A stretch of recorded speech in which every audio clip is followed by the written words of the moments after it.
Hola Marina, gracias por venir a Tiene que haber algo más. Un placer charlar hoy con vos. Un placer estar acá, Magali. Gracias por la invitación. ¿Querés para empezar esta conversación presentarte contando quién sos? Así la gente se entera. Hmm. Soy Marina, me dicen Mar.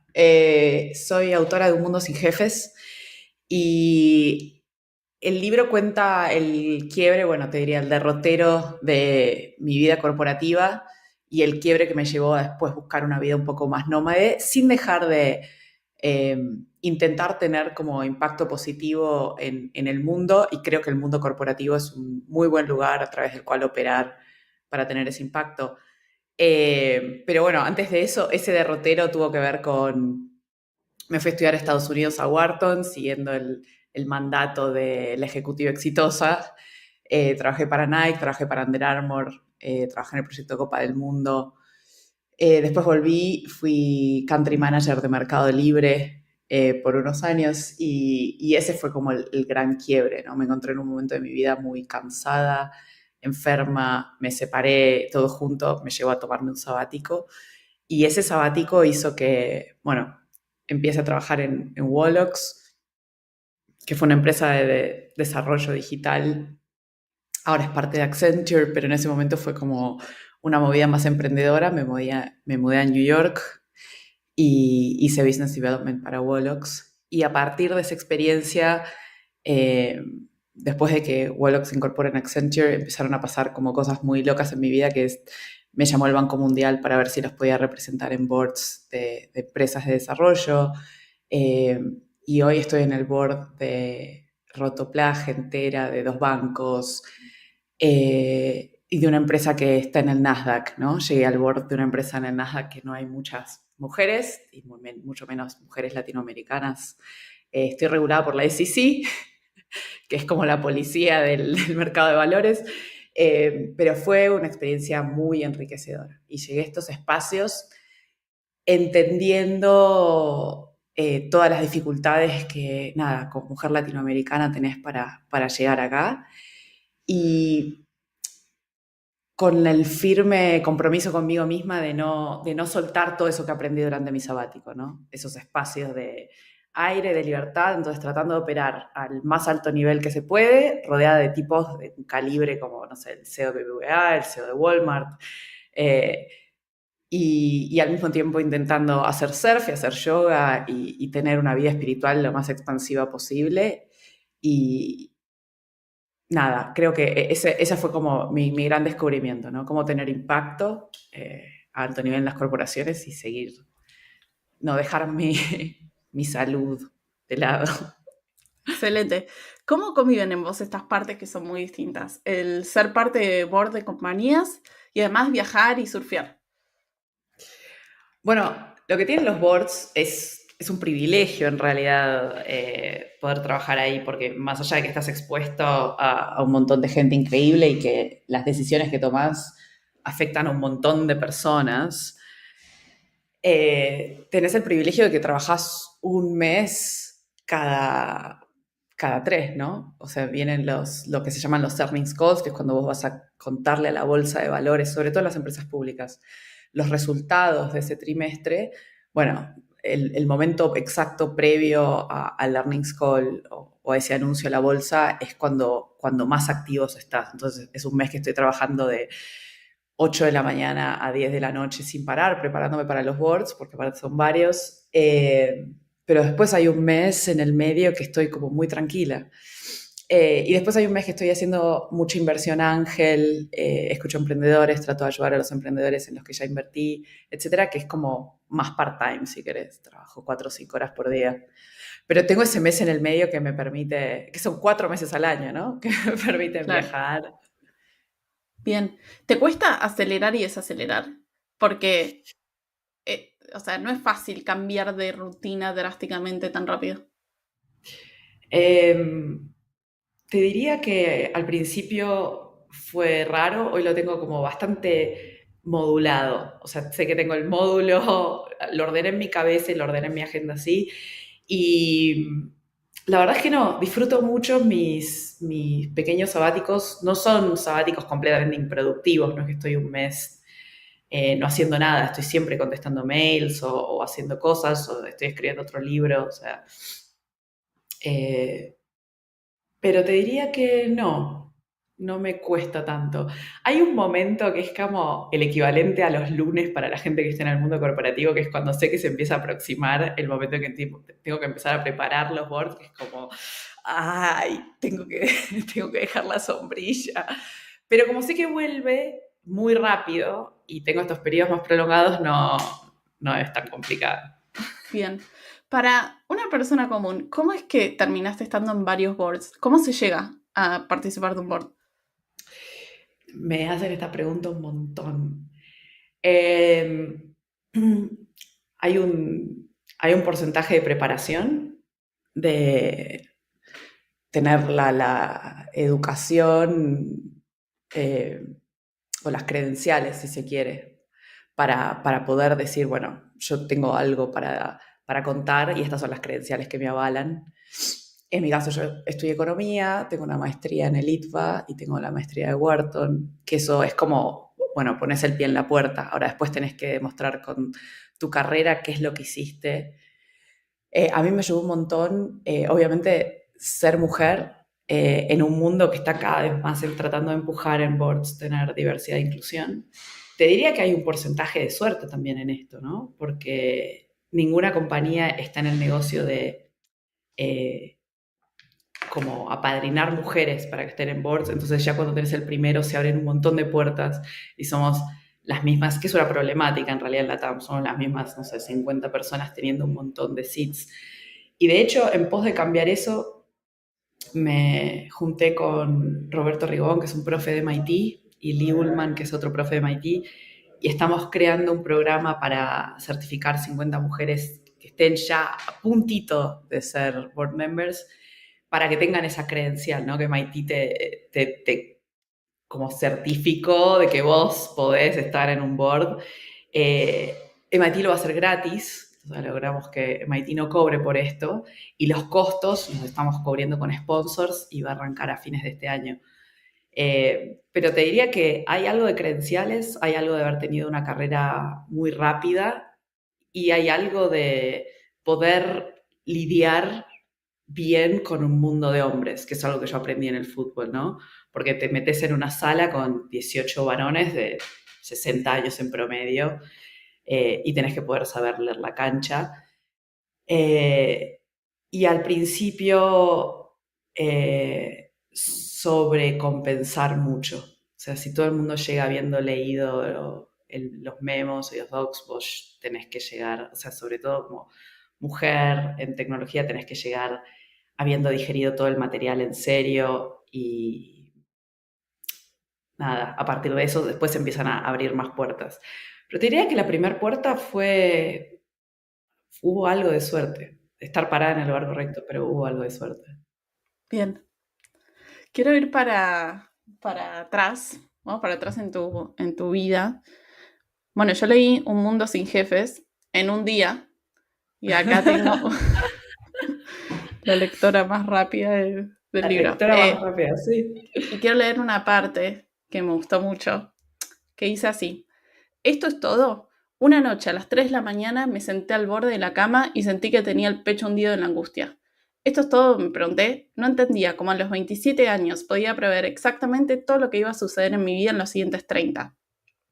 Cada día era igual al anterior y por algún motivo me habían empezado a parecer aún más iguales y grises con el transcurrir de los meses. ¿Será que acá se acaba la historia?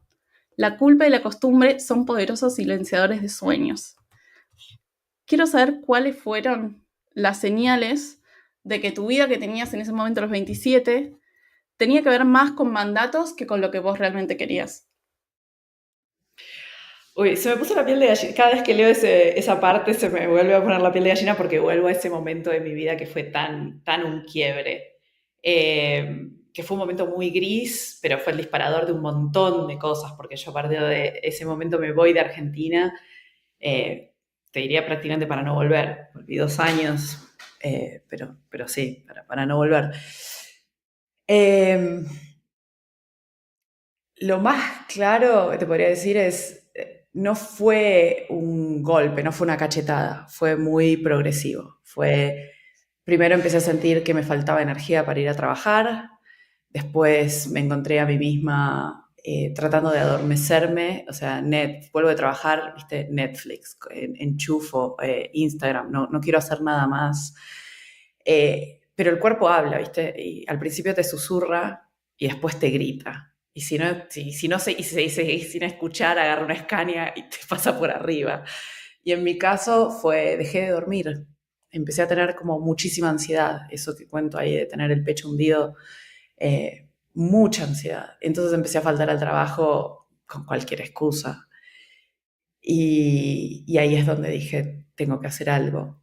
Yo creo que la rutina para mucha gente es una bendición y para mí nada, para mí se transforma, o sea, en ese momento y hasta el día de hoy se transforma en sinónimo te diría que casi de muerte. La rutina me acerca mucho a una sensación de ahogo, lo cual me acerca mucho a una sensación de falta de aire, lo cual me acerca mucho a una sensación de muerte. Yo estoy mucho más cómoda fluyendo. Y cada cual tiene su manera de estar, digo, no hay bueno, malo, correcto, incorrecto. Esta es mi manera de estar en el mundo y me gusta. Claro, también creo que, sobre todo, mucha gente, todos los que están y pasamos por el mundo corporativo, siempre creo que hay como una cuota de infelicidad que uno se pregunta como, che, pero soy de verdad tan infeliz como para estar quejándome de esto, como que te comparás, viste, con situaciones mucho más extremas y no se hace nada con esa infelicidad que uno tiene estando en una compañía. Total. A ver, yo sí conozco gente en corporaciones que es feliz. O sea, yo no soy completamente antisistema. Creo que para ciertas personas, ciertas personalidades, ciertos cortes de estilo, el mundo corporativo funciona y es muy cómodo. Digo, emprender implica muchísimos riesgos, implica muchísima incertidumbre. Y hay gente que lidia muy mal con el riesgo, lidia muy mal con la incertidumbre y encuentra espacios de libertad de otra manera. Digo, empiezo por ahí, como eh, hay mucha gente con el síndrome de Batman, ¿no? Soy secretaria de día y bailarina a la noche, o no sé, sí, hago sistemas de día y soy DJ a la noche. Y está ok. Pero si uno está sintiendo ese nivel de ansiedad, y quiere decir que nada, claramente tu corazón está queriendo ir en otra dirección, hay muchos, creo que nuestro cerebro está cableado para evitarnos tomar riesgos. Entonces, una de las creencias limitantes o de los frameworks mentales a los que apelamos para no permitirnos el cambio es, bueno, pero comparado con la gente que está desocupada o comparado con la gente que está en la villa, yo no tengo por qué quejarme porque por lo menos tengo un trabajo, ¿no? Y la idea del por lo menos tengo es muy, es poco generoso con uno. Es como la de me llevo mal con mi marido, pero por lo menos tengo marido. Por, mi vida es un bajón, pero por lo menos tengo a mis hijos. ¿Qué es el por lo menos? Es una cosa de tan poca generosidad con uno, ¿no? Pero sí, permitirse estos estilos de vida alternativos tienen que ver con pensar en grande y sobre todo creerte merecedor de, de esa vida más expansiva. Y hay mucho acá de culpa, por eso está puesto ahí, ¿no? La culpa es un gran aniquilador de sueños. Hay mucho de culpa judio-cristiana y de eh, cómo nos primean, cómo nos marcan el cerebro para poder ser seres productivos mucho más que seres expansivos. Eh, y eso es parte de esta sociedad postindustrial en la que vivimos, ¿no? Sí, también creo que, bueno, que esta conversación sirva para quien está ahora en un rol y siente como ese inconformismo, que no tiene por qué ser la situación tipo renuncia y anda a emprender, pero quizás puede ser como, bueno, si tenés un jefe con el que te llevas muy mal, probablemente el problema no seas vos y puedes cambiar de trabajo y eso también está bien y que sea una posibilidad y no sufrir tanto que se la... Bueno, no sé, yo tuve muchos trabajos en tecnología, también tuve cada jefe, buenos y No, malos. total. Yo creo que está bueno entender, como derribar un poco el mito de que uno tiene que... dos mitos, ¿no? Uno tiene que ser feliz todo el tiempo, no es verdad, pero tampoco uno puede ser infeliz todo el tiempo. Y en esto creo que hay algo de autoconocimiento de ver cómo uno toma su trabajo. Hay muchos estudios sobre esto y hay como tres grandes tipos o arquetipos de cómo la gente entiende su trabajo. Está la gente que lo entiende como una manera en la que paga, a través de la cual yo pago las cuentas. Y está ok, es like un job, un day job. Y de esa manera hay asociadas otras formas de encontrar libertad. Como si te dijese, bueno, lo que te decía, el síndrome de Batman. Yo voy, hago mi trabajo 8 horas, cobro un salario, pago mis cuentas y en otro momento necesito poder expandirme y soy DJ, soy bailarina, soy cocinero. Después está la gente que entiende su trabajo como una carrera, que tiene que ver con progresión, con crecimiento, con ser considerado un experto. La gente que busca libertad, que entiende su trabajo de esta manera y quiere buscar libertad, lo que hace es buscar organizaciones y jerarquías que se alineen con sus valores. Entonces, si vos sentís que lo que vos tenés es una carrera, tu búsqueda de libertad debería venir por el lado de hacer mucho research sobre la cultura organizacional, qué es lo que está haciendo esta empresa en términos de diversidad, de inclusión, digo, si estos son tus valores o no, a quién políticamente, a quién está bancando, sobre todo si trabajas en Estados Unidos, que está esto de firmar cheques para la política.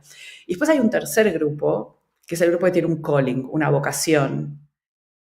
Y estos tipos no necesitan una búsqueda de libertad porque la búsqueda de libertad está en la tarea. Es típicamente la gente que tiene carreras más relacionadas con el servicio o con el arte. Ahora, cuando nosotros estamos buscando en nuestras búsquedas laborales, nos hacen creer que tenemos que llegar a este lugar de la vocación y de hacer la pasión. Y la realidad es, y esto está estudiado por Stanford, solamente el 10% de la gente tiene como la gracia de tener una vocación única o un calling. La enorme mayoría de nosotros tenemos 250 intereses y 400 cosas que nos gustaría explorar y no queremos comer helado de pistacho toda la vida. Entonces, está bueno, para no frustrarse, entender dónde está parado uno. Si lo piensas en una carrera, deja de pelear con esto de que tengo que encontrar mi única y unívoco camino en la vida. No va a pasar.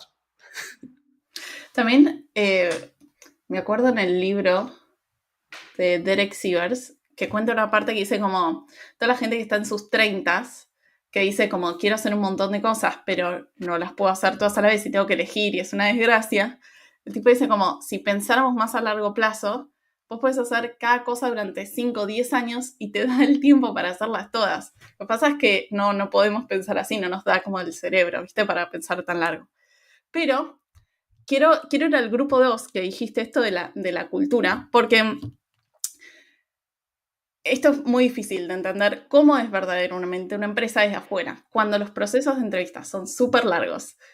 Recursos humanos te dice cualquier marketing con tal de que vos digas que sí. Y viste cuando te vendieron todos los valores de una compañía, vos entras al día 1 y de pronto nada que ver. Entonces, ¿cómo dirías vos para hacer, cómo se puede testear una empresa antes de entrar efectivamente a trabajar ahí y perder 1 año, 2 años o lo que sea de tu vida? Qué buena pregunta. Está bueno encontrar gente, si la logras encontrar, que haya trabajado ahí y se haya ido. Que no tenga el sesgo, que no se haya ido mal, digo, que se haya ido a otra empresa porque tuvo un ascenso, tuvo una oportunidad, y preguntarle con honestidad, bueno, contame realmente en qué me estoy metiendo. También es cierto que las culturas organizacionales cambian y fluctúan. Yo creo que una manera, si es que no tenés acceso a nadie, y en LinkedIn nadie te dio pelota cuando fuiste a pedir, por favor, denme referencias sobre la cultura organizacional de este lugar, hay algo muy interesante en relación a las historias que se cuentan, ¿no? Toda cultura organizacional tiene una épica y esa épica está conformada por típicamente hay como una historia iniciática. Nosotros empezamos en un garage, nosotros nos fondearon, digo, hay todo, y eso típicamente es público. O sea, lo puedes encontrar en videos de YouTube o en notas, o está el founder contando por qué hizo lo que hizo. Y yo creo que hay mucha información que uno puede deducir de lo que escucha en estos founders, de por qué se hizo lo que hizo. Hay ciertas cuestiones del ADN de la empresa que pueden pasar muchos años y no cambian tanto, por lo menos en mi experiencia. No sé, cuando yo fui a trabajar a Nike, me acuerdo que había leído Shoe Dog, el libro de Phil Knight, y te cuentan cómo él empieza la compañía como casi como una idea mesiánica, digamos, no sé si es la mejor idea, de ayudar a los atletas a ser mucho mejores, guiado por este coach visionario que se llamaba Bill Bowerman. Y cuando vos entras a Nike te das cuenta que eso es un culto. Realmente es un culto. Tiene la Trinidad, que son Steve Prefontaine, Phil Knight y Bill Bowerman. Tienen los 10 mandamientos, que son, ¿viste? Hay unos 10 mandamientos escritos. La gente peregrina a donde se murió Steve Prefontaine a poner los números de las camisetas con las que corre. O sea, está todo conformado. Hay gente con el swoosh, o sea, con la pipa de Nike tatuada en el cuerpo, trabajando, caminando por el campus. Digo, funciona como un culto. Entonces, cuando vos lees la historia de cómo arranca Nike, ¿entendés? Decís, claro, o sea, esta es la cultura de la organización, es un culto. Y la Biblia es Shoe Dog, ¿no? Y entonces te preguntas, bueno, yo quiero trabajar en un culto o no, y está buenísimo si querés pertenecer, pero hay mucha información en estas historias de cómo se inician las compañías. Bien, está bueno. Te voy a decir todo lo contrario, porque justo tengo Dale. acá otra parte de tu libro, que era una pregunta que iba a venir un poco más adelante, pero dice esto, ¿no? Como con tu búsqueda de propósito en los trabajos, hay una parte que dice esto. Debí haberme dado cuenta de que algo estaba mal cuando en la primera reunión con mi jefe entré en un trance verborrágico, se empieza a reír, sobre mi alegría por estar ahí, trabajando en una empresa que a través del deporte ayudaba a las personas a dar lo mejor de sí mismas y te interrumpen y el tipo dice, yo no sé bien qué te han dicho, pero acá vendemos camisetas. Sí, me acuerdo exacto de ese momento. Sí, yo tuve una experiencia particularmente mala. El 90% de la gente con la que hablé en Nike habían tenido excelentes experiencias y muy, muy buenos jefes, a pesar de que la cultura, después de 30, 40 años, se empieza a deformar y toda la cultura corporativa se empiezan a parecer cada vez más a un banco, ¿no? Cada vez más procesos, cada vez jerarquías más rígidas, toda la magia del startup y se va un poco diluyendo. Creo que eso también tenés que tenerlo en consideración. ¿Cuál es la edad de la empresa a la que estás entrando, ¿no? Una empresa joven no es lo mismo que una empresa muy establecida y no es lo mismo una empresa que están liquidando o una aerolínea. Yo tuve, creo que eso fue el disparador de un mundo sin jefes, ¿no? Yo tuve en una empresa que tenía todo dado para que funcionara y donde yo pensé que iba a hacer como un match, me iba a entrar como un guante, me encontré con un jefe cínico o más escéptico, si querés, de lo que, nada, de la cultura organizacional. Dicho sea de paso, esta persona tampoco duró mucho en la compañía. Digo, después de que me fui yo me enteré que, o sea, también salió volando. Y eso es algo que desafortunadamente no puedes prever demasiado, que es cómo va a ser tu relación con tu jefe. Uh-huh. Y sí creo que es un predictor enorme de la calidad de tu vida, de la calidad de tu trabajo. O sea, hay un libro que se llama Las 12 motivos por los que gente renuncia a sus trabajos y es gracioso porque las organizaciones piensan que el 90% de la gente se va por problemas monetarios y la realidad es que el 90% de la gente se va por su relación con su jefe directo, porque es tal la influencia que tiene en tu calidad de vida y tener una mala relación con tu jefe es tan drenante de energía. Uh-huh. Que sí, a veces, aunque te guste tu trabajo, aunque te guste la cultura, aunque te guste tus compañeros de trabajo, te terminas yendo. O sea, no hay otra salida. ¿Te acordás alguna muy mala que te haya pasado? Así, tirame un titular. Uf, 100. 100. Pero te diría que también te puedo contar yo como jefa 100 que hice, A ver, contame una que, tuya que hayas hecho. que me parece más justo, digamos, que Dale. hablar mal de los demás. Autocrítica.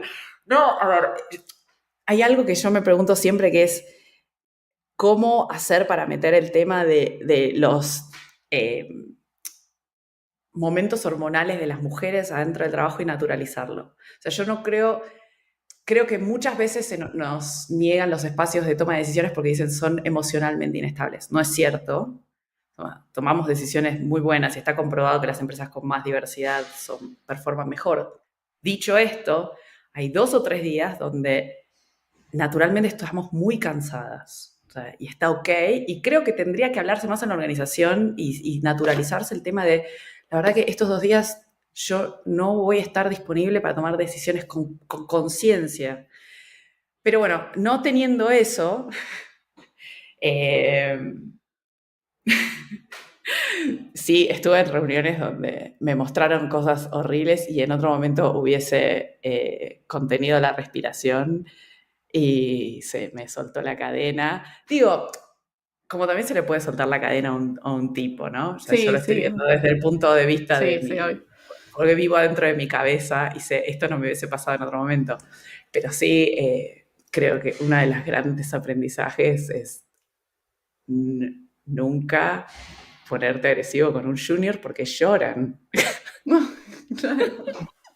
Entonces sí, hice llorar gente, sí, no, fue una jefa horrible.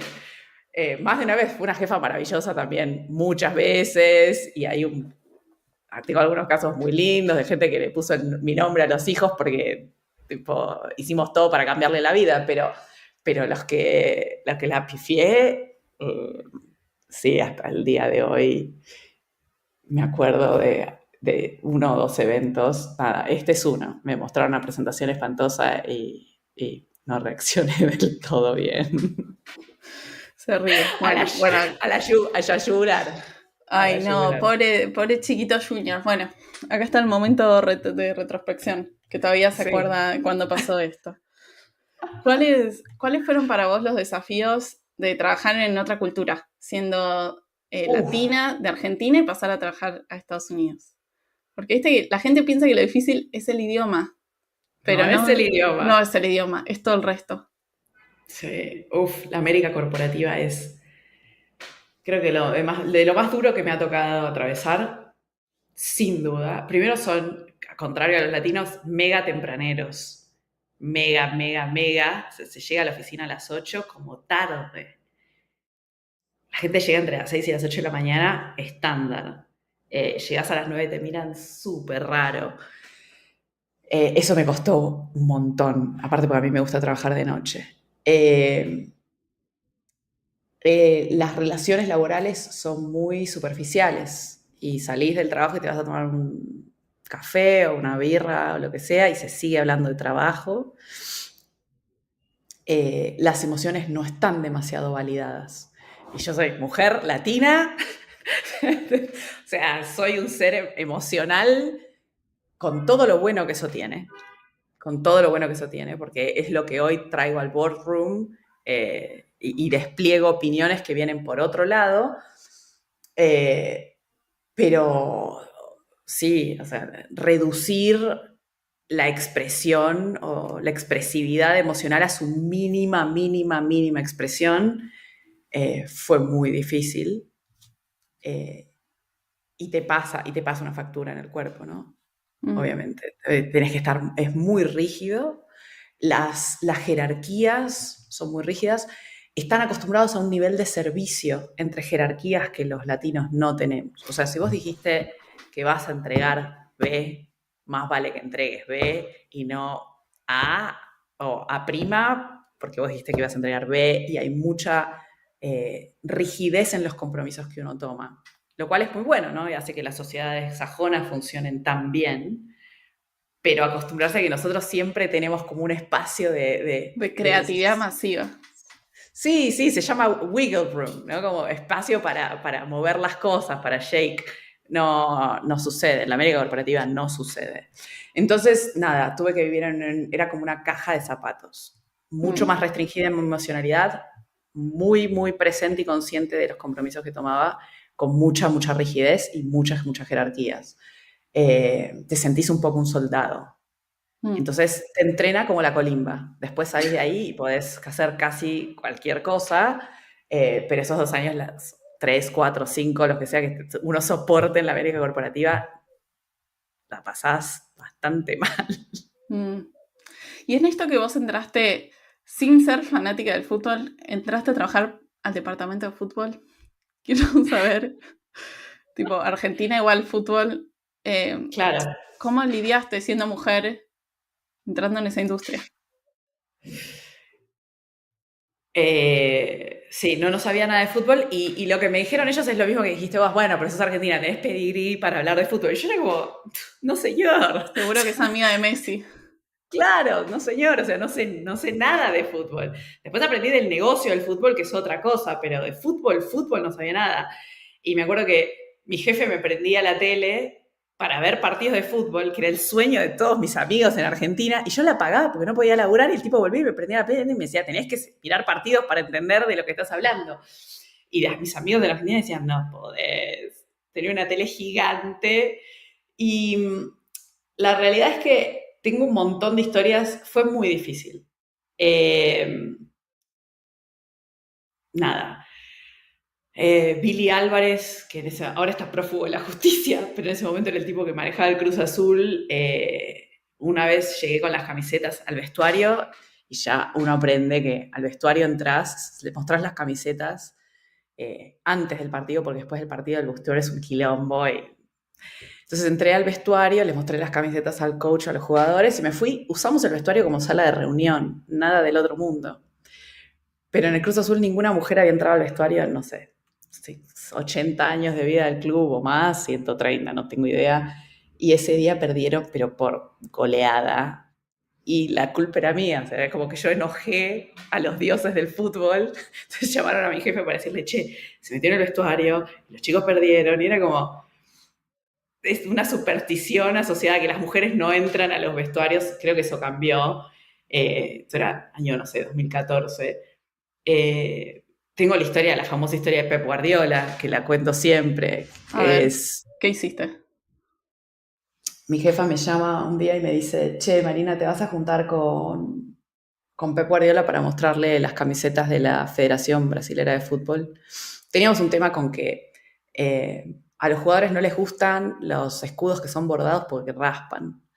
Entonces habíamos encontrado uno que se pegaba, pero si se pega, después se agarran de la camiseta y el escudo puede salir volando en el medio de un partido. Bueno, entonces estábamos buscando soluciones. Entonces, yo no sabía quién era Pep Guardiola, no tenía ni idea, no había escuchado hablar de Pep Guardiola en la vida. Le dije, ¿de Pepe qué? Entonces llamo a la gente de Sport Marketing y le digo, che, brifenme porque tengo una reunión con Pepe, ni idea, le tengo que mostrar las camisetas. Entonces me brifean, me dicen, bueno, mirá, jugaba en el curso de Barcelona, entrenaba con Messi, ahora se está yendo al Bayern, año 2014, no, 2013. 2013. Estábamos muy cerquita de la Copa del Mundo y tengo la reunión, sale súper bien, hasta ese momento me había parecido un tipo simpático, todo en inglés porque había 2 o 3 personas más y después nos vamos a cenar con una rubia Sports Marketing, que su trabajo es básicamente eso, entretener a la gente que viene al campus, y un jugador de fútbol. Y mientras me brifeaba un amigo mío en Argentina que se entera que yo tengo la reunión con Pep, me dice, Dios le da pan al que no tiene dientes. Me dice, ¿le puedes hacer una pregunta al Pep que yo nunca pude hacer ni dilucidar? Le digo, sí, dale, contame, Edu. Me dice, ¿le puedes preguntar por qué Zlatan Ibrahimovic, que es un delantero sueco muy conocido, yo tampoco había escuchado hablar de Zlatan en mi vida, ¿le puedes preguntar por qué no funcionó en el Barcelona? El tipo entró y a los 9 meses se fue y nadie entendió bien por qué. Bueno, le digo, yo te prometo que le pregunto. Ahora, me pongo un post-it mental que dice Zlatan Ibrahimovic agarrado con 2 alfileres, porque nunca había escuchado ese nombre en la vida. Entonces, estamos en el medio de la cena y yo me acuerdo de la pregunta que me habían pedido que le haga. La rubia se va al baño, la rubia de Sports Marketing, te digo, bueno, ahora es la mía. Entonces le empiezo a hablar en español. Le digo, Pep, ¿te puedo hacer una pregunta? Ay, pues sí, hablas español, dime. Digo, escúchame, ¿por qué Djokovic no funciona en el Barcelona? Y el tipo se queda mirándome. Yo estaba convencida que estaba haciendo la pregunta correcta.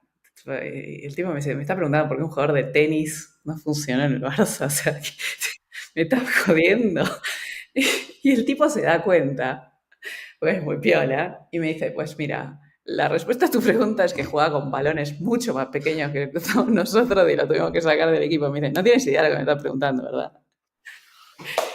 Y ahí, viste, el tipo le cayó la ficha de que yo no sabía una goma de fútbol. A mí me cayó la ficha de que él se dio cuenta de que yo no sabía nada de fútbol. Me agarró una vergüenza enorme. El tipo se lo tomó con mucha gracia. Y igual entendió rápido y me dice, bueno, pues dile al que te haya hecho la pregunta, que entendió que la pregunta no era mía, que quería la posición de Messi y Messi hay uno solo. Pues el tipo es un marciano, ¿no? Como... Y lo sacamos porque quería la posición de Messi, estaba jodiendo y lo sacamos del equipo. Pero el punto fundamental es, tuve muchos momentos de tener que amigarme y que es muy incómodo, tener que amigarme con mi ineptitud para la posesión. Claro, pues, ¿cómo se hizo una cena después de eso con el tipo ahí? O sea, No, volvió por suerte la rubia es por marketing y el tema derivó en pedimos la cualquier cuenta. otra cosa. Claro, cualquier otra cosa.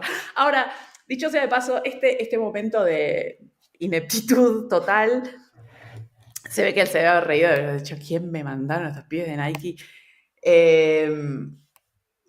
Como muchos meses después me lo encontré en un evento en Nueva York y el tipo me cruzó así, me mira y me dice, la tía de Djokovic. Me se acordó que la tía que me preguntó por qué un jugador de tenis no funciona en el Barça, como la pregunta más estúpida que recibió en su vida. Fui recordada por mi ineptitud, pero fui recordada. Bueno, eso es muy importante. No menor. Nada menor. Bien. ¿Qué aprendiste cuando te fuiste a hacer una maestría a Estados Unidos? Cómo estar muy sola en un ambiente muy competitivo, en un clima muy frío y sobrevivir en el intento. A ver, técnicamente no aprendes nada que no esté en internet.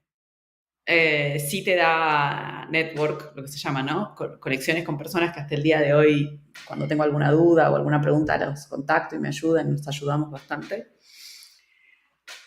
Pero hubo 2 o 3 clases que sí genuinamente me abrieron las puertas de entenderme un poco más yo. Entonces te diría eso primero. Un network, aprendí a vivir bajo mucha presión, mucha presión, porque encima no fue solo eso, sino yo no tenía la plata para pagar en la MBA, entonces pedí un préstamo, con lo cual fueron 2 años muy divertidos, donde yo igual sabía en algún lugar de mi cabeza que salía y me tenía que poner a laburar fuerte para repagar y que además no podía volver a Argentina porque era una Argentina con control de cambios.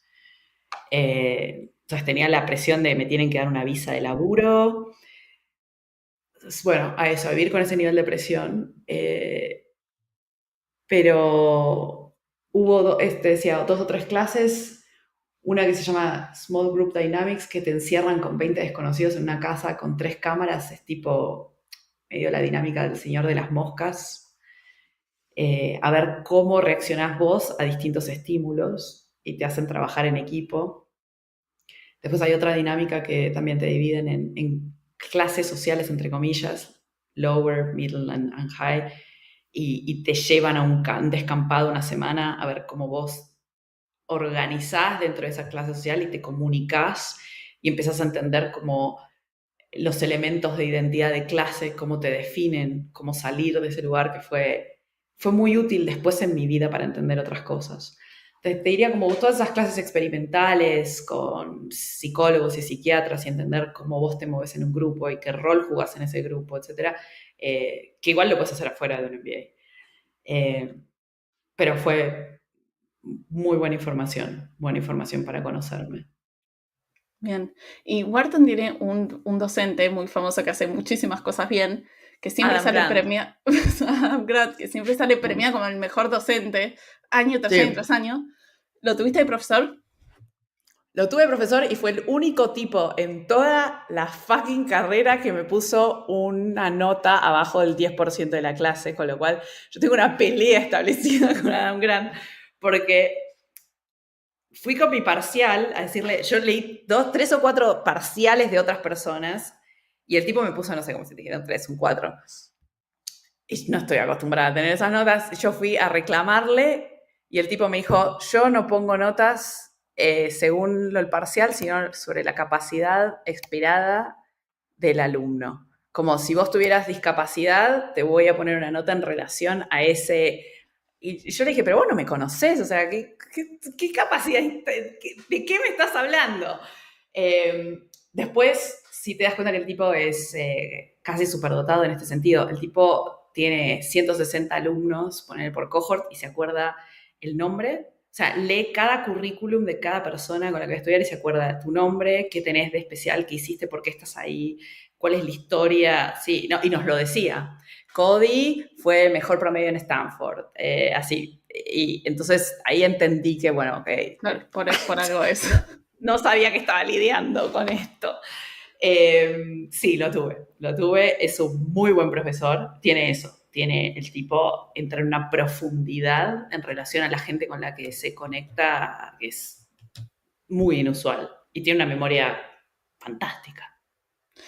Bueno, sí, bueno, tiene sentido, ¿no? Por algo hace tantas cosas el tipo y saca libro tras libro tras libro y todos, viste, éxitos y sigue enseñando, escribe, hace cosas y va a millones de podcasts. Pero bueno, me gusta este otro lado de Adam Grant. Ahora, volviendo a la parte corporativa, que siempre hablamos mucho, pasan muchos invitados que quizás estuvieron en una carrera corporativa, se bajaron en el tiempo que pudieron, que es muy difícil bajarse una vez que entras, para hacer otras cosas, ¿no? Quizás emprender, tener una empresa, lo que sea. ¿Por qué crees vos que cuanto más subimos en la carrera corporativa, menos límites ponemos con nuestro trabajo? Se llama para mí la maldición del reconocimiento. Creo que como los seres humanos tenemos 3 o 4 necesidades básicas y una de ellas, y que nos hace la vida muy difícil, es el reconocimiento de nuestros padres y de nuestros pares y de la sociedad en su conjunto. Y yo creo que los trabajos corporativos te dan la oportunidad de tener ese, se llama ego stroke, ¿no? Como ese reconocimiento permanentemente. Y vos desvías tu identidad y dejó de ser Marina para ser country manager, directora de la vaina. Y entonces, como ese reconocimiento te levanta tanto la dopamina, casi como los likes de Facebook, y vos sabés que para poder tener ese reconocimiento está atado a tener que asociar tu identidad casi exclusivamente con ese puesto que te contaron, nos volvemos adictos. Nos volvemos adictos a ese reconocimiento, nos volvemos adictos entonces a tener, o se vuelve una necesidad tener la identidad asociada al puesto. Y soltar eso es de las cosas más difíciles que hay, porque es como dejar una parte de tu identidad y es una parte de tu identidad que tus padres, tus amigos y la sociedad en su conjunto te están diciendo, esta es la parte de tu identidad que vale. Entonces hay mucho de dejar tu valía. Y entonces, ¿quién soy? ¿En qué me convierto? ¿Y por qué valgo? Son preguntas muy profundas. Y ya yendo un poco casi más místico, tenés que dejar la cuasi autoestima, que es la autoestima que está fundada en el hacer, en el tener o en el saber, y empezar a conformar una autoestima basada en el ser, ¿no? Valgo porque soy. Y eso es muy, muy difícil. Cognitivamente es muy difícil. También creo que está hecho muy difícil para que te puedas bajar de ese tren, porque también cada vez tenés más beneficios de tipo de estilo de vida, ¿viste? Esas cosas que de pronto la compañía te empieza a pagar todo y 360 tus compañeros de trabajo pueden ser tus amigos y tenés, no sé, pasó por acá Alejandro Melamed y decía como las cosas que le pagaba Coca-Cola, ¿cómo las reemplazás? ¿Viste? Cuando no trabajas ahí. Total. Bueno, yo creo que es eso, son las dos. Una es, decían, yo hablé alguna vez con un tipo de recursos humanos que trabaja en una consultora de estas top management que te chupan la vida a cambio de, él decía, recognition, reconocimiento, lo que te acabo de decir, y access. Claro. Y access es acceso, que no tiene solamente que ver con los perks que te paga Coca-Cola. Acceso también es, te podés tomar un avión y ir a almorzar o a cenar con el primer ministro de Tailandia. No sé, digo, acceso o te paga una entrada al mundial. O cosas que de otra manera, si vos no tuvieras esta identidad, no accederías. Mm, Entonces, creo que el tema del access, el acceso y el reconocimiento son dos trampas. Es cierto que no accederías a las mismas experiencias si no tuvieras esa identidad, si no fueras el gerente general de Ford, lo que sea. Eh, pero creo que para la gente que no está contenta, ¿no? ujú, Hay una pregunta muy difícil de contestar, que es cuáles son las experiencias que sí estoy dejando sobre la mesa para tener acceso a estas otras experiencias exóticas.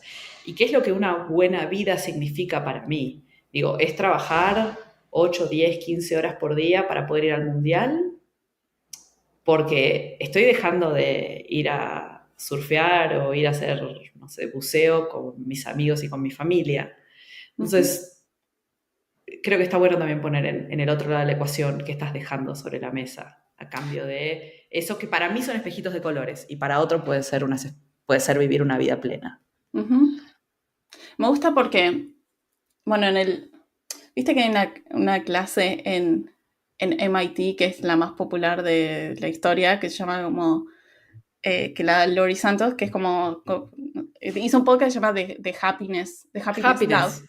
Sí, Es sí, lo da la en Yale, creo. bueno, en Yale, transformado en Sí. podcast, que está disponible, y la mina cuenta que somos muy malos prediciendo que nos hace felices, por eso compramos cosas, ¿no? Por eso llegas a tu casa y miras Netflix, por eso vas y te compras un nuevo set de lo que sea, ropa, carteras, una cafetera, pensando intuitivamente que esas cosas te van a dar un montón de felicidad que después no la da, y son esas otras cosas menos, como con menos brillo, lo que hace que la vida tenga mejor calidad, ¿no? Como las relaciones, poder ir a surfear un día, estar con tu familia, ir a dar un paseo, tener un perro, como ese tipo de cosas.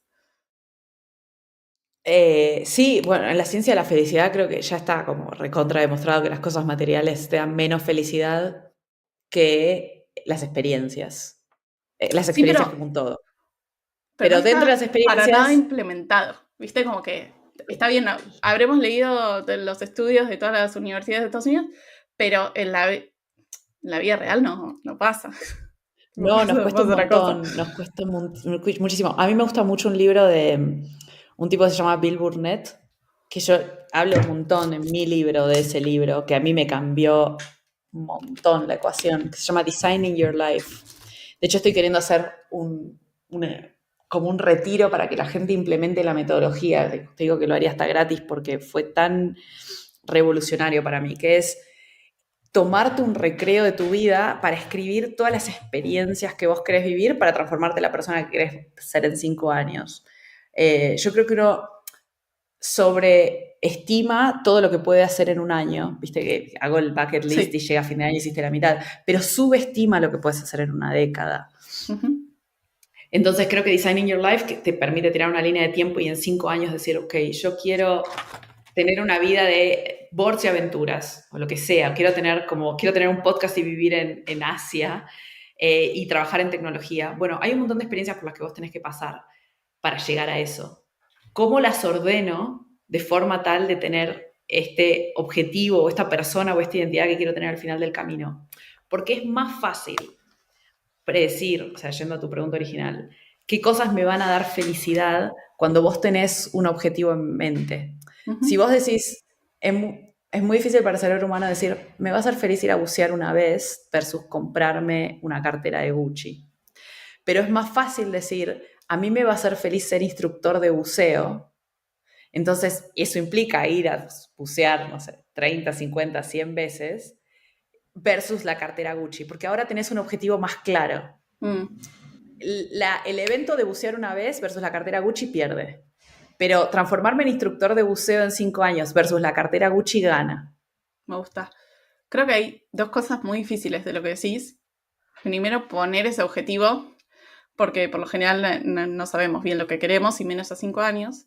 Y después, el caso de buceo es mucho más fácil, pero si vos decís como, quiero en 5 años, ni idea, hacer una startup y que sea un unicornio, muchas veces no es tan fácil, no se saben cuáles son los pasos, a menos que justo tengas a alguien cercano a que lo haya hecho, ¿no? Pero esos pasos, que es como la estrategia de cómo armás lo que sea, tu carrera, no sé, tu vida, bla, lo que sea, es complejo, ¿no? No es tan fácil decir como, bueno, hago una cosa y después llevo a la otra y después se da. Bueno, lo que me gusta a mí del libro este de Bill Burnett es que te plantea un framework súper claro y te dice, él usa Design Thinking, que es como el proceso que se usa en tecnología para crear productos digitales, ¿no? Usaron desde Skype hasta... Y lo que él te dice es, lo usamos para crear productos tan increíbles y no lo usamos para algo tan importante como es nuestra vida, que es probablemente el producto más importante que vayas a tener que diseñar. Y él dice, bueno, hay 5 pasos, que son empatizar, definir, idear, prototipar y evaluar. 5. Entonces dice, ok, veamos cómo se implementa esto en nuestra vida. Bueno, empatizar, tengo que empatizar conmigo mismo. O sea, ¿qué quiero, qué necesito, qué cosas me hacen bien, qué cosas me hacen mal? Bueno, lleva un diario del bienestar, te dice. Anota todas las cosas que estés, cuando estés en flow, cuando estés en un momento increíble, flotando de alegría, anótalo. Entonces eso te va a empezar a dar un parámetro de qué cosas disfrutas. Y después, hace un inventario, tomate un día y haz un inventario de tu vida en los ámbitos más importantes. Relaciones sociales, hobby, vida espiritual, digo, trabajo. Haz un inventario de dónde estás, los más y los menos. Bueno, ahí ya empatizaste. Te dice, pasa al punto 2. Definir e idear. Tirá 1000 ideas, no importa, olvídate ahora no las restrinjas. Tirá 1000 ideas de gente que te gustaría volverte. Flota. Jugador, aunque tengas 50, bailarina, jugador de fútbol. No empieces con que ya no puedo. O sea, tirá ideas sobre la mesa. Y yo hice ese, tiré tipo Lady Gaga, tipo, sí. Rockstar, estrella de cine, todas las que se me venían a la cabeza. De enfermera, me voy a África a trabajar en Médicos Sin Fronteras. Todas las que en algún momento de mi vida, porque todos tenemos esa cosa infantil de, che, qué bueno estaría ser jardinero. Pero lo que te dice después, yendo a esto que vos decís, ¿no? Es, ahora tengo un montón de ideas y tengo como el diario del bienestar y mi inventario de mi vida, ¿qué hago con todo esto? Y lo que primero te dice es, bueno, empezá a prototipar, que es... Y prototipar en el diseño de una vida es ir a hablar con la gente que está viviendo esas vidas que vos tiraste como en esa catarsis infantil. Es anda a hablar con el tipo que labura en Médicos Sin Fronteras, anda a hablar con el gerente del banco, anda a hablar y preguntarle cuál es el lado B de lo que hacen. O sea, contar, que te cuenten lo lindo, pero decirle cuál es la peor parte de lo que vos estás haciendo. Con todo eso, no sé si vas a llegar a tener un diseño de vida, pero vas a tener muchísima más información a la hora de decidir qué querés.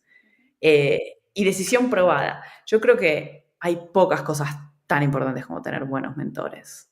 O sea, es clave.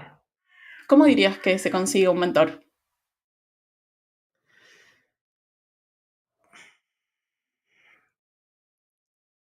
Creo que, mira, hay muchos que llegan a tu vida de manera muy orgánica. Por lo menos a mí me llegaron de manera muy orgánica. Pero hay 3 o 4 que yo fui como de manera muy intempestiva a decir, quiero que me mentores o quiero que me sponsores. Y hay mucho en esto en el juego de la vida para mí, hay mucho de esto de, hola, soy yo de nuevo. Como volver a tocar la puerta cuando te dicen que no. Y a veces nuestros egos no nos permiten, muchas veces, volver a... Y la verdad es que la enorme mayoría de las cosas que conseguí en mi vida no las conseguí la primera vez.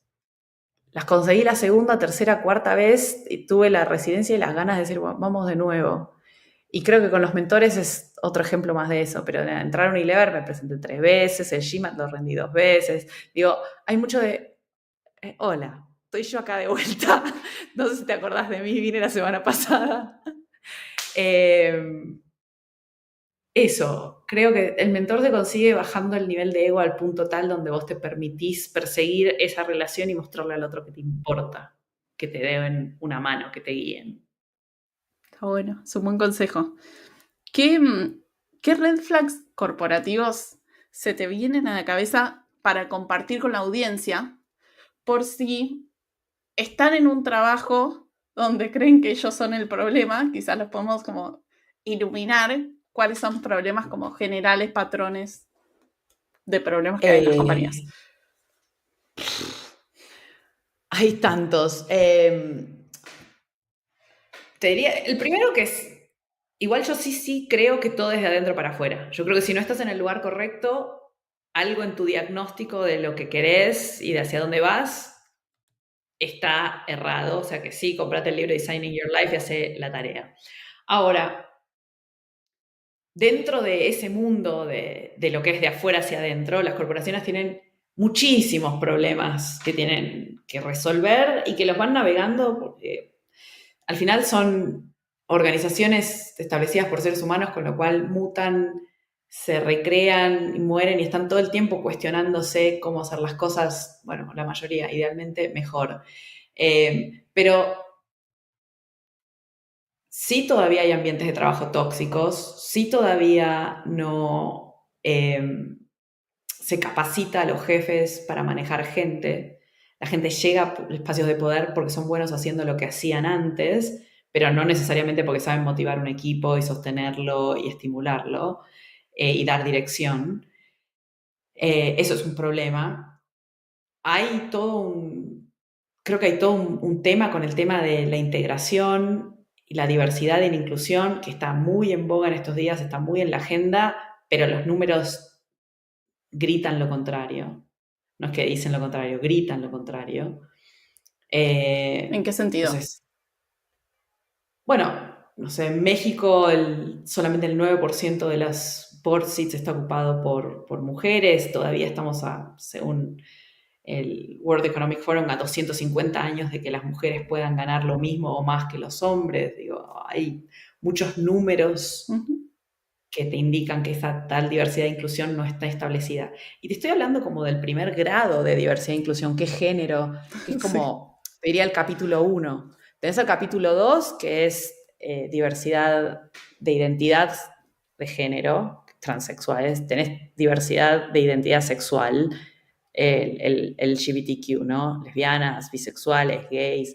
Tenés un cuarto capítulo que es diversidad neurocognitiva, gente con autismo. Y tenés un sexto capítulo que en nuestras geografías es muy difícil de abordar, que es la diversidad socioeconómica, porque en economías más desarrolladas es mucho más fácil de establecer un puente, ¿no? Y generar nexos para sacar gente de la pobreza e integrarlos al mundo laboral.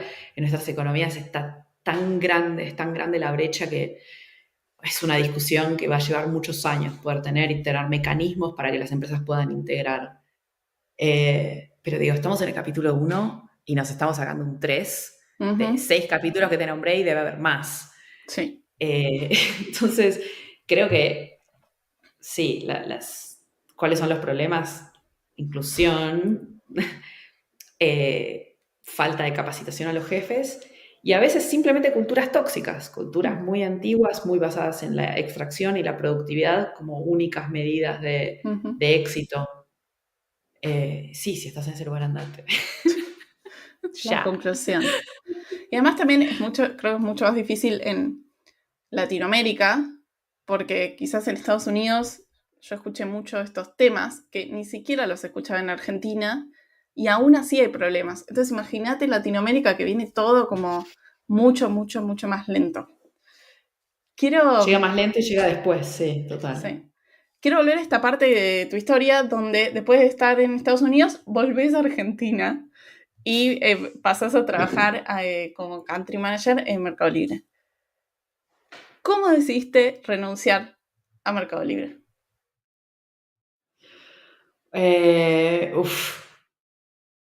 Es algo que yo ya tenía en la cabeza porque Mercado Libre fue muy, muy linda la experiencia. Nada te prepara para tanta responsabilidad.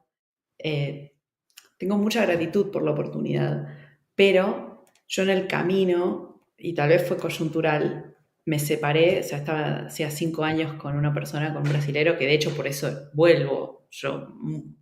Fue una conjunción de la oportunidad, pero mucho de mi vida personal también. Entonces yo vuelvo a Argentina por este novio carioca que tenía, que hacíamos mucho tiempo que estábamos juntos. Y llego y a los 3 meses me separo. Después mi familia no la veía hacía, no sé, muchísimos años, 7, 8. Me dicen, no vivías en Argentina hace muchos años, ahora volvés y no te vemos. Y yo venía bueno, tuve un carcinoma en el útero, que fue como un momento que me lo detectaron en realidad antes de salir, pero era nada, y después cuando volví a Argentina había crecido un poco. Entonces como que fueron muchas cosas desde lo personal que asociadas al tamaño del desafío me dejaron muy cansada. Y cuando yo fui y le digo a mi jefe en ese momento, no estoy en el lugar correcto ni en la posición correcta, y él me dice, sí, es verdad, para mí fue sacarme un peso enorme de la espalda. Creo que no podía más, realmente no podía más, estaba muy, muy cansada. Y por eso, con lo que quedaba de mí, me mudé a Bali. Hice lo que hiciste vos, me mudé a Bali y me quedé en Bali reencontrándome conmigo por meses, escribiendo y reencontrándome y estando en el agua y depurando y entendiendo todo lo que me había pasado, porque fue como un torbellino. Ya la experiencia en sí misma del Mercado Libre, de ese crecimiento enorme a nivel carrera, es una experiencia enorme para cualquiera. Y a mí se me sumaron 3 o 4 eventos que son ya en sí mismos cada uno de esos eventos, ¿no? Separarse después de tantos años, volver a ver a mi familia, etcétera. Son torbellinos en sí mismos. Entonces cuando terminé esa puerta, cerré la puerta, fue como... ¿Te llevó tiempo entender todo este proceso hasta que dijiste como, no me queda otra que renunciar? Yo ya venía trabajando para irme, de hecho, puedes contar, Luciana, yo la conozco cuando estaba en Meli, que Luciana es quien vas a entrevistar la semana que viene, que fue mi Resnick. socia en Wolox, Lu Resnick, que fue mi socia en Wolox. Y yo conecto con Lule unos meses antes y yo ya empecé a pensar en el sabático y empecé a pensar en qué viene después del sabático y ya ahí habíamos empezado a hablar de Wolox. Entonces, como tenía una plataforma de despegue muy clara, o sea, tenía un plan bastante claro que era, bueno, me voy a sabático, me recupero, vuelvo y tengo trabajo después y es Wolox y es este proyecto que me entusiasma y que tiene impacto social, etcétera. Teniendo todo eso arriba de la mesa era como que ahí era una cuestión de cuándo y cómo, pero ya cuando tenés un plan de despegue es mucho más fácil, ¿no? Claro. ¿Qué impacto tuvo en tu salud mental y física haber pasado por estos roles de tanta responsabilidad y exposición? Qué pregunta complicada, porque es una pregunta complicada para mí porque yo estoy continuamente tratando de estimular la ambición en las mujeres, la ambición bien entendida. Ambición no en francés, si es en inglés, como que te dicen un piropo y te dicen, es una mujer ambiciosa y es un piropo. She's such an ambitious woman. Pero al mismo tiempo entiendo los costos que tiene en el sistema tal cual está pensado hoy, que va mejorando mucho, lo que representa llegar a estos roles. Para mí sí fue impactante, me dejó muy cansada. Creo que si tengo que hacer una autocrítica, yo no tuve la capacidad de planificar estos roles porque llegaron muy rápido de manera muy inesperada, pero de planificar mi carrera de forma tal de que no tuviese un impacto tan grande. Yo no creo en el work-life balance, porque cuando tomas estos roles es imposible, están todo el tiempo diciendo work-life balance y la verdad es que si tenés infinito trabajo es muy difícil poner un límite si tenés cierto grado de responsabilidad y si llegas a estos roles es porque lo tenés. Creo en el work-life integration, creo en la integración entre la vida personal y la vida laboral pero para eso necesitas planificarlo muy bien. Digo, hay hitos en la vida de una familia, y no quiero decir de las mujeres, porque es en la vida de una familia, como tener un hijo, como mudarse de país, como perder un ser querido, que necesitas ir navegándolos junto con tu trabajo. Y en la medida de lo posible, porque bueno, una pérdida de un ser querido no se puede planificar, pero en la medida de lo posible ir planificándolos para que puedas encontrar en el momento en que trabajás, trabajar muy duro y muy fuerte y poder llegar a la posición que quieres llegar y después cuando llegaste a ese lugar poder desarrollarte a nivel personal y por ahí bajar un poco el acelerador en el laburo. Entonces creo que de esa manera, si uno logra con mucho trabajo tener la suerte de ir navegándolo de manera más consciente y más precisa, con mucho poniéndole más cabeza y menos arrastrado por las circunstancias, es muy probable que uno pueda tener menos desgaste psicoemocional. Como me pasó a mí, por cómo se fueron dando las cosas, que yo tomé decisiones muy oportunistas, cuando me llegaban las oportunidades, sin tanta planificación, sin entender bien qué quería, como medio que navegando el barco según los vientos que iban llegando, es muy desgastante psicoemocionalmente, muy. ¿En qué sentido?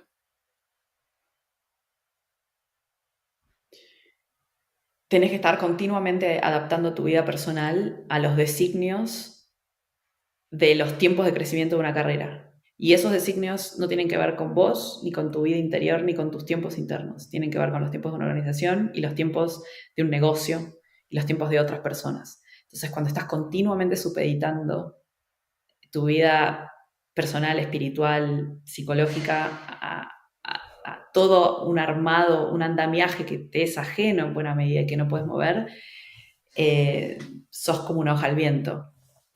Y no tener una dirección clara es muy desgastante para cualquier ser humano. Claro. Cuando estaba por salir este libro, ¿no? Después de todos estos roles corporativos, saca un libro, Un mundo sin jefes. ¿Te sonó el teléfono? Tipo, Sí. ¿cómo? Apriete. Tipo, ¿qué contiene este libro? A ver, Sí, re. La verdad es que igual yo fui creo que jugué muy justo. Antes de publicarlo se lo mandé a todas las personas en las que, viste, el libro no tiene nombres a propósito, pero todas las personas que podían llegar a ser deducidas o que podían llegar a ser afectadas, nobleza obliga, les mandé el manuscrito antes y les dije, mira, estoy publicando esto, léelo y compartime tus emociones y charlemos a ver si hay algo que sentís que te pueda lastimar. Yo no publiqué el libro para lastimar a nadie ni como una vendetta, lo publiqué para ayudar a más gente a salir de espacios de disconfort. Y sí, me pidieron que cambie 2 o 3 cosas, pero la verdad es que no cambiaba el espíritu del libro, entonces accedí, lo hablé con la editorial, era muy menor, la verdad es que era muy menor. Y sí, o sea, no fue un apriete, pero fue más como una conversación de, che, no podés, no, no me hagas esto. claro.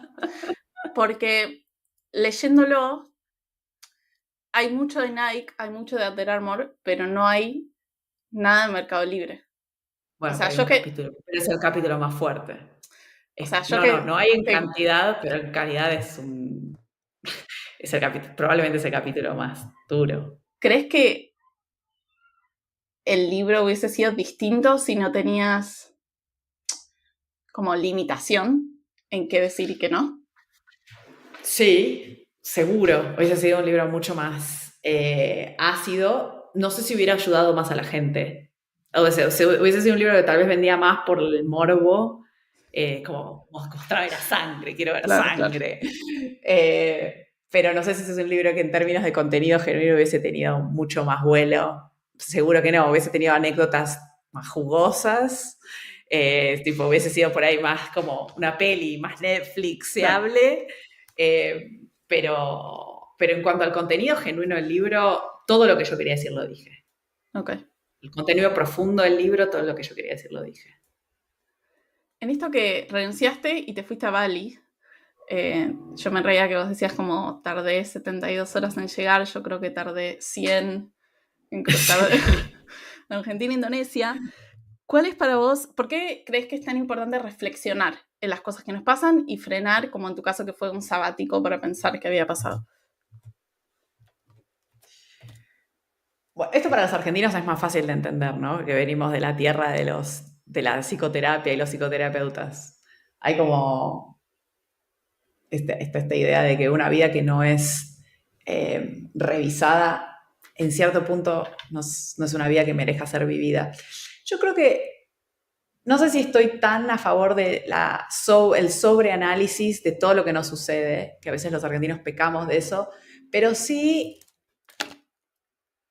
creo que caemos muchas veces en la misma trampa, ¿viste? Sostenidamente caemos en nuestras propias trampas. Entonces creo que revisar y analizar tiene que ver con aprender y tratar de cometer errores nuevos.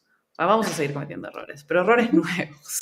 No me vengas otra vez, ¿viste? 20 años después con que la misma historia. Cambiar de rumbo, o sea, analizar el rumbo previo para poder modificarlo, tiene que ver con eso, por lo menos traerle frescura a los errores que uno comete. Sí, total. Bueno, pasó, Santiago Bilinkis dijo que en su empresa cometieron muchos errores, pero nunca el mismo error 2 veces. Eso está buenísimo. Vale. Así que sí. ¿Cómo fue para vos el proceso de escribir este libro?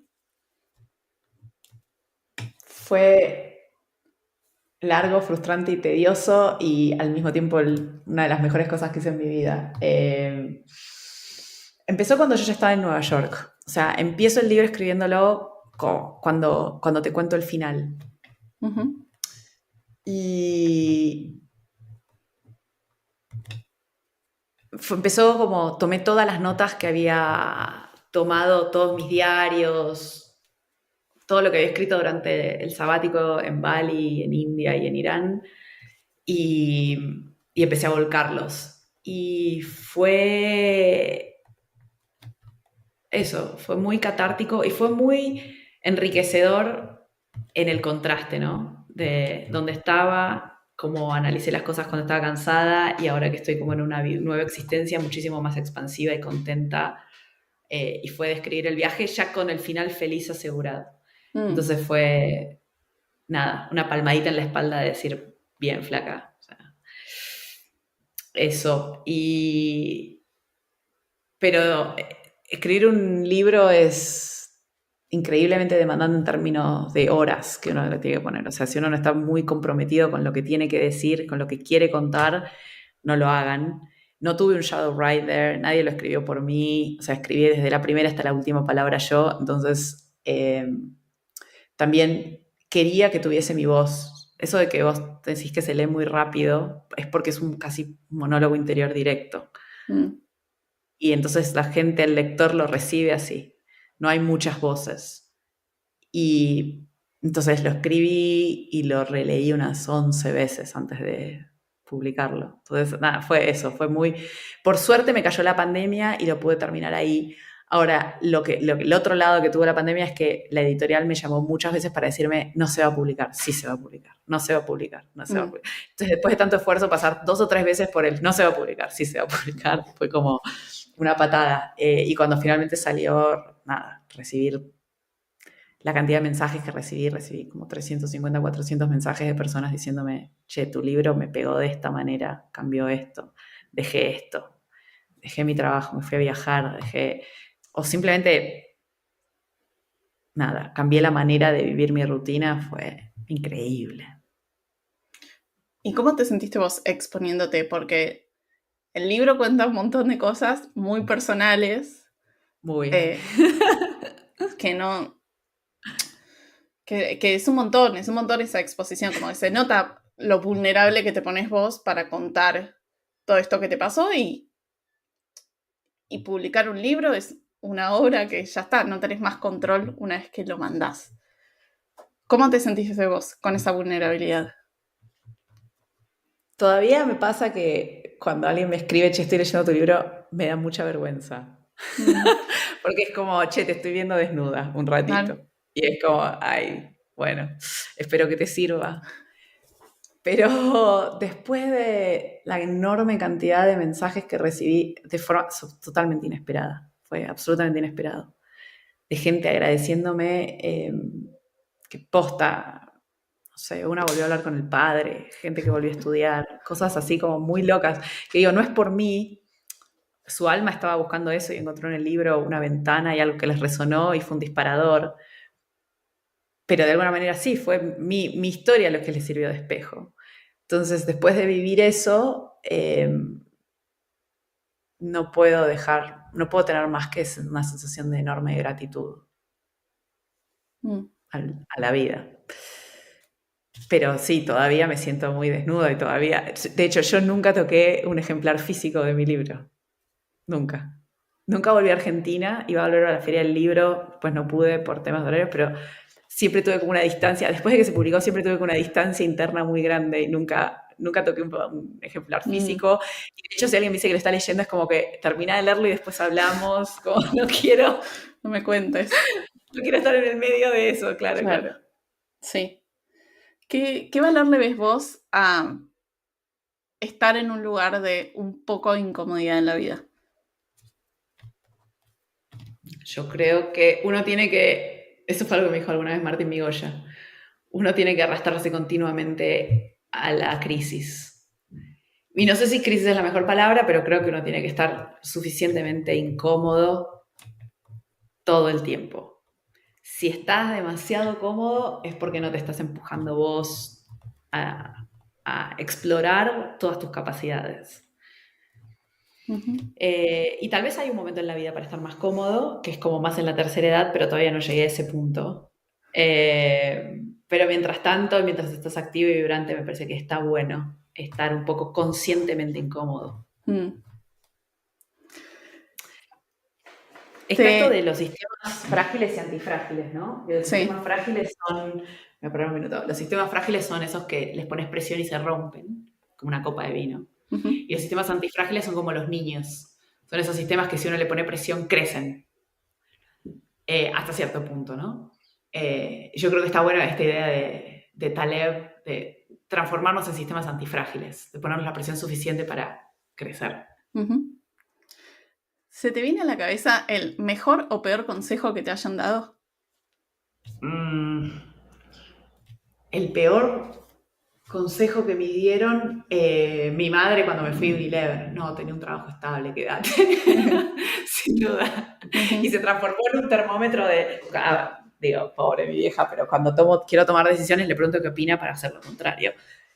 Porque es como el paradigma de conservar espacios y no tomar riesgos. Claro. Y está bien, creo que a ella le sirvió y con su esquema, en su estructura mental, sirve.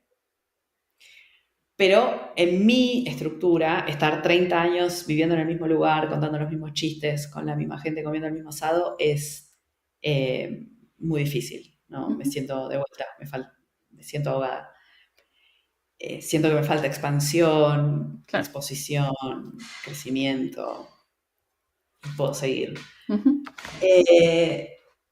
El mejor consejo que me han dado en relación al mundo laboral, un gran mentor que tengo, que es Mirko Susok, y otros, ¿no? Varios otros cuando estaba pensando lo del MBA. Es muy difícil irse cuando tenés una vida cómoda. Es muy difícil dejar el barrio privado, es muy difícil dejar el novio perfecto, es muy difícil vender todo lo que tenés, irte con una valija a hacer la América. Y todos los que me dijeron, andate. Bueno, cuando vuelvas vamos a estar acá todos iguales esperándote. Incluso la noche antes de viajar en avión, que me agarró un ataque de llanto, que estuve a punto de cancelar el vuelo y no me iba. Y no me iba. 2 o 3 llamadas de teléfono esa noche diciendo, anda, salí, volá. Es que no hay nada peor que la noche anterior a un viaje. Anterior es terrible. La noche anterior habría que salteársela. Sí. Yo ya aprendí. Este es mi truco. Cada vez que me voy de Buenos Aires no cuando me doy vacaciones así cortito, ¿no? Cada vez que me voy, la noche anterior reservada para llorar. O sea, porque nada más puede pasar en ese momento. O sea, no hay planes. Es como ya está. Esta noche no hago nada y bueno, que sea lo que sea. Total. Es muy desestabilizante para el cerebro humano esta idea de estoy dejando un espacio de confort para arrastrarme a un espacio de disconfort, de incertidumbre, de... Ujú. No estamos programados Sí. para pensar así. Dicho esto, es la mejor decisión que tomé en mi vida, sin duda. ¿Por qué las ganancias del libro van a donaciones? Porque no quería que nadie siquiera se le pasase por la cabeza que estaba haciendo esto por dinero. Porque nunca fue el espíritu del libro y nunca fue el espíritu de escribirlo. No quería sacar eso del medio. ¿Sabes qué? Me parece injusto que a ningún hombre, en tu mismo lugar, un hombre que hubiese escrito el mismo libro, nadie lo hubiese dicho, hubiese escrito esto por dinero. Es cierto, y hay algo que tenemos que aprender. Yo cuando doy charlas a mujeres específicamente es tenemos que aprender a hablar de dinero, tenemos que aprender a hablar de plata y tenemos que aprender a aceptar y a cobrar por nuestro trabajo. Hay algo que tenemos muy en el inconsciente colectivo de las mujeres con el tema de la guita y la prostitución. De si te dan plata por tu trabajo, entonces, viste, por esto de las que las mujeres antes no trabajaban y estaban en su casa. La relación con la guita está muy cargada de contenido emocional y es muy difícil. Dicho esto, yo cobro por mi trabajo, por suerte me va relativamente bien. Pensé que era una manera también de alinear el objetivo del libro, que era traer más luz al mundo, generar más conciencia, llamarlo como quieras, y traer, nada, esa plata no es que la regalo, la dono, pero cuestión es que yo estoy muy convencida que eh, van a cambiar una historia, tipo el proyecto Corales en Samara. Pero es plata que yo hubiese donado de todas maneras. Entonces, la verdad es que me cerraba por muchos lugares. Y igual es cierto, probablemente no está. Pero sí, las mujeres tenemos que aprender a tener una relación un poco más fluida con el dinero. Vivimos en la sociedad en la que vivimos. Sí, También no sí. podemos enojarnos con Ahí la vamos, fuerza de gravedad. cambiando paso a paso. Quiero que le tires una palabra de aliento a alguna mujer líder que está ahora en alguna corporación, que viste que muchas veces parece que tenemos que ser o queridas o respetadas, pero no puedes tener las Mm, dos en mm. culturas donde hay comunicación que no funciona bien, que pasan abusos en las corporaciones y se tapa todo y no se hace la justicia que se tiene que hacer. ¿Qué le dirías a una mujer que ahora está pasando por esa situación de liderazgo?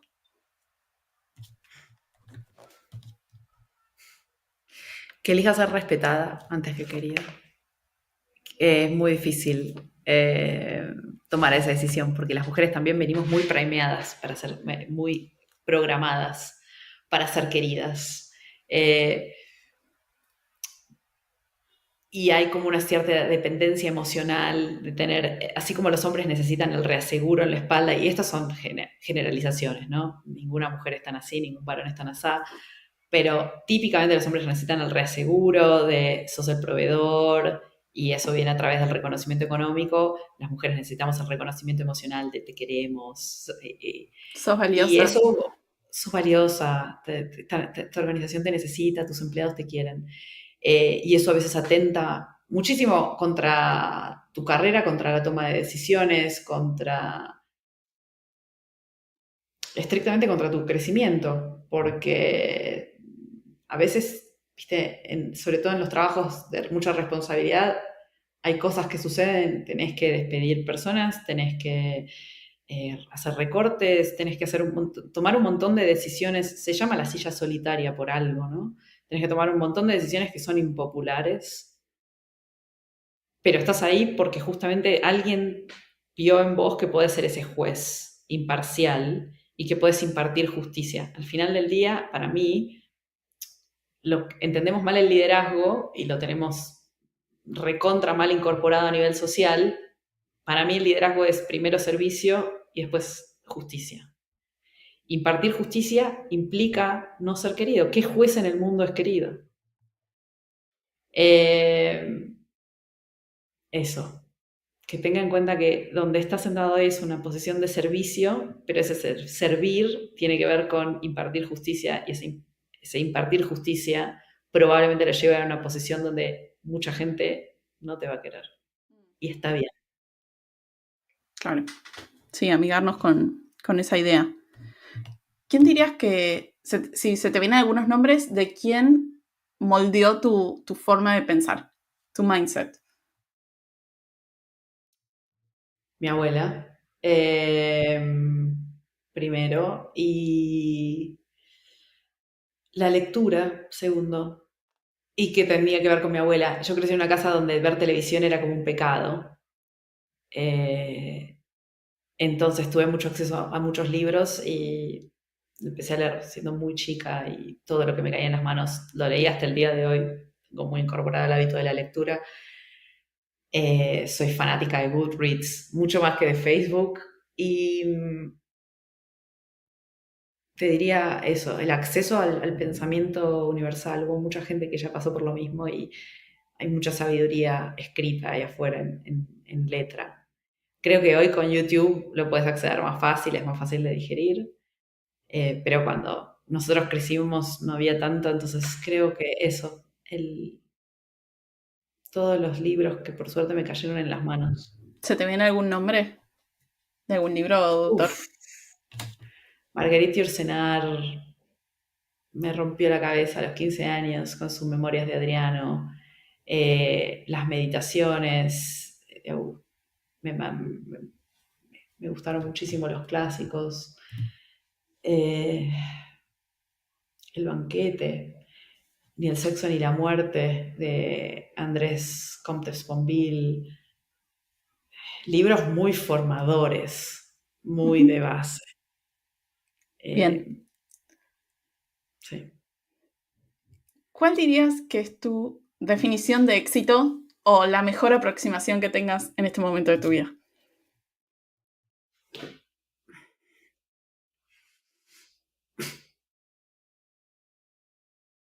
Poder hacer lo que sentís la mayor parte del tiempo posible.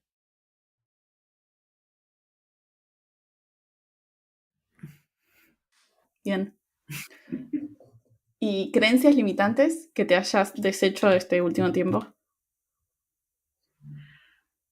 Uf, soy una máquina de intentar deshacerme de creencias limitantes porque todos las tenemos y las tenemos en abundancia y sobre todo las mujeres. Sí.